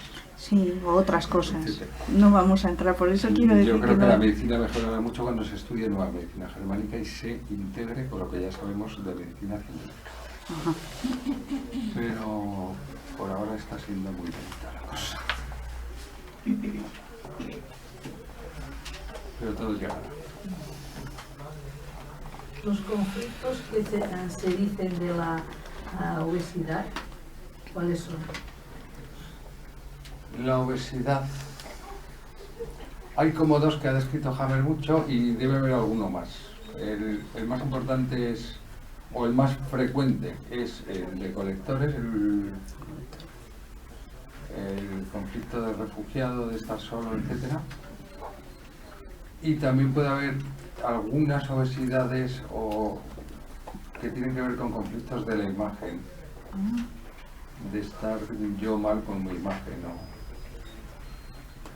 No lo recuerdo muy bien, es un tipo de no puedo tener otra imagen. Entonces los animales, esto lo explica muy bien Hammer, pero a ver si me acuerdo ahora. Cuando están enfermos y adelgazan mucho, no hacen ningún conflicto. Sin embargo, nosotros hacemos también ese conflicto de la imagen. Y luego podemos estar obesos. No me acuerdo de la explicación de la Hammer, pero es muy bonita. Son conflictos de la autoimagen, de estar frustrado por mi imagen y el conflicto del refugiado. Sobre todo el de refugiado. Y temas hormonales, cambios hormonales. Eso ya no es un conflicto, son cambios hormonales secundarios a tener cierta constelación. Y a veces por fármacos. Hay muchos fármacos que son inhibidores hormonales y estamos probando todo.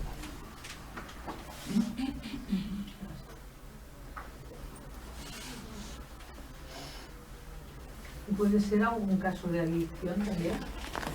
Adicción al azúcar o a ciertos alimentos. Hombre, si tienes bulimia, sí. Eso es la bulimia, que es otro tipo de conflictos, que es una constelación especial de 2 tipos de conflictos muy concretos.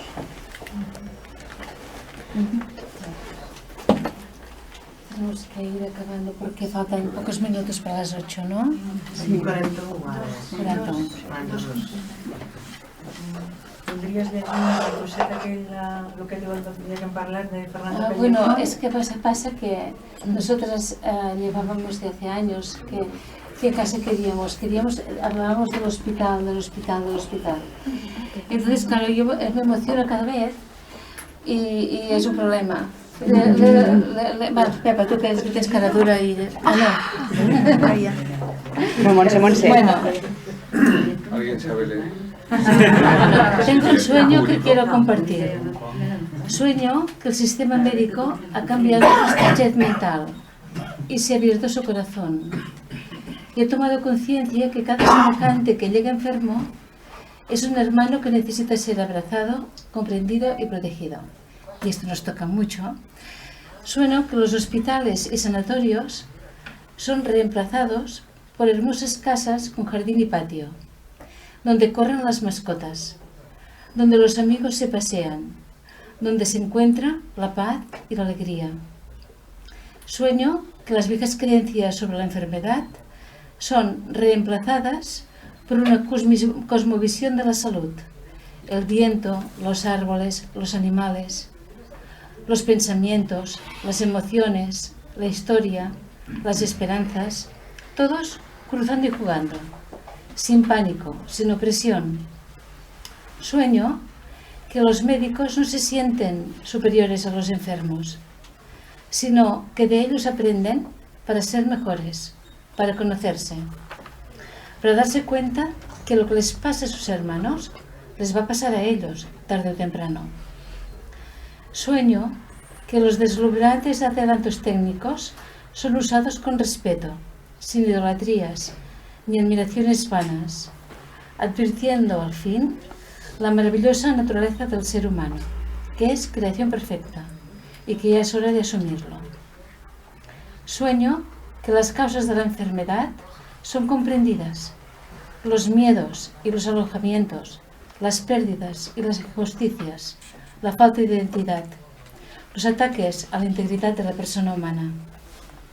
Sueño que los agentes de salud trabajan con los gobiernos, no para oprimir a los enfermos como hacen ellos, sino para ponerse al frente de las luchas contra la pobreza, contra la desocupación, contra todo lo que provoca enfermedad.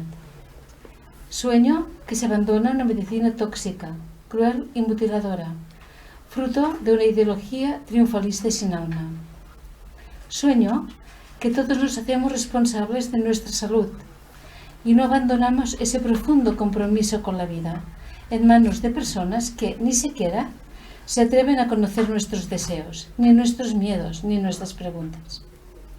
Sueño, al fin, que los médicos no olvidamos que si no servimos para ayudar, no servimos para nada.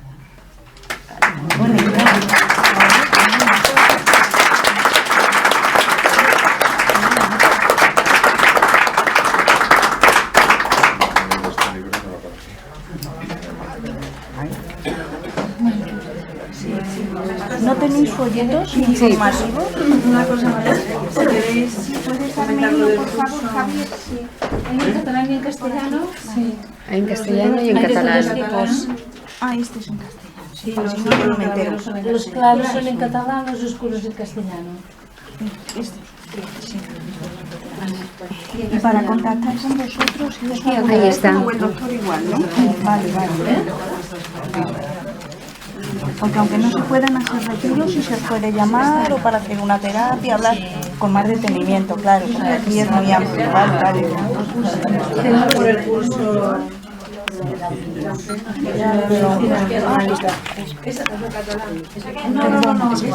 la foto que tens aquí a l'esquerra. Sí, no hi ha papers encara, però... Vamos a hacer un curso que será de sábado y domingo por la mañana, un fin de semana al mes, a final de mes generalmente. Que no sabemos si va a durar año y medio o 2 años, o un año. Yo creo que año y medio.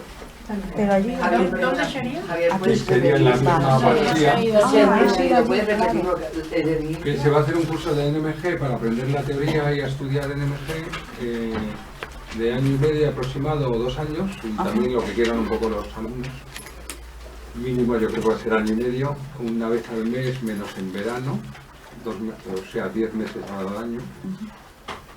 Y empezará en septiembre si hay suficiente gente y será en la Masía, ahí en el régimen de estancia en Casa Rural, ¿no? Sábado y domingo. Sábado y Sábado mañana y de domingo por la domingo. mañana. Tampoco puede haber mucha gente, solo puede haber 20 o 25 personas, porque la sala no es muy grande y las habitaciones tampoco habrá tantas. Pues el número total no lo sabemos.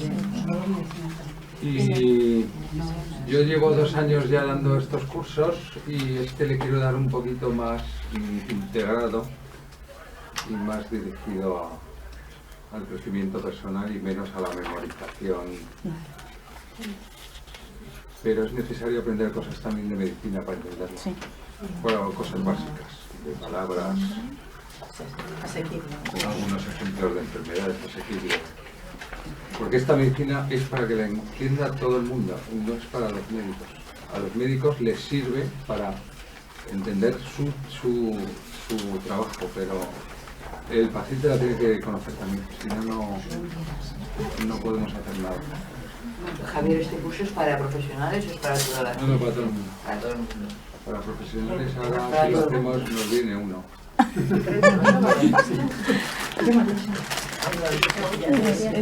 Bueno, yo ya tengo alguna enfermera, algún médico neópata. He estado en la salud, pero en otro nivel, no en Había este. un neurólogo y desapareció, pero tenía una enfermedad. Claro. Ahora tenemos un neurólogo, está estudiando neurología, no es neurólogo todavía, pero sé pocos médicos de hospital. Y suelen ser naturistas, todos por ahora. Otra medicina. Bueno, entonces, es que yo no soy de aquí. ¿Es fácil de llegar aquí, a este sitio? Así, me estaba diciendo. Claro. Nosotros lo que hacemos es ir a buscar a las personas al tren. Quien quiere venir en tren, coge el tren hasta Largós, nos llama cuando está en Vilafranca y nosotros ya estamos esperando. Llevamos a la persona a la masía. Esto es lo que hacemos. Y si no, se va en coche, que la primera vez es un lío y la segunda es muy fácil. El pueblo se llama Largós. Largós, el pueblo del tren es Largós. Es la estación del tren de Largós. Largós, espera. R apóstrofe A RBO C cedilla. Pues lo he hecho bien, ¿ves? Mira, vale. ¿Y de dónde suelen salir así los trenes y eso de aquí? Barcelona. De Sants. Vale. Bueno, o sea que es llamaros, concertar y hacéis, ¿vale? Sí. Bueno. Al principio, en el momento que están en las divisiones, Sí, yo también.